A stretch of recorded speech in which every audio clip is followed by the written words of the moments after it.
A lot of the work that's been done at research institutions have kind of qualified impact data using video reconstruction. So they've reconstructed impacts in the lab using test dummies based on video reconstructions of on-field play to develop new products.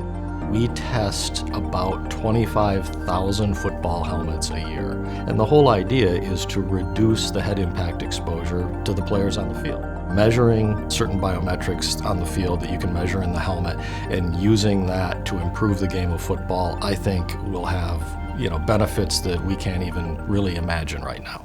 So the medical community is now focused more on reducing repetitive subconcussive impacts. Q-Collar is a non-invasive device worn around the neck. It's applying a very exacting amount of pressure, which allows for a backfilling, and there's more fluid being held in the brain, so the brain can't slosh or move inside the head. The research we showed is by putting the collar on, that injury doesn't occur. It's significantly reduced. Why aren't there pads tailored to a player came off of X injury last year, so we want to make sure he's protected? With X-Tech, we launched with pads specific to what sort of injuries the player may be prone to based upon the position he plays. One of the needs that I saw in the market that wasn't there was the launch monitor kind of for quarterbacks. And we felt like that could be a good tool to help develop quarterbacks as well as keep quarterbacks healthy and on the field. So we know what a healthy arm looks like as a baseline, so that when somebody's recovering from injury, then they can come back, and once they start to reach that same level of performance, they know that their recovery's on track and they're ready to go again.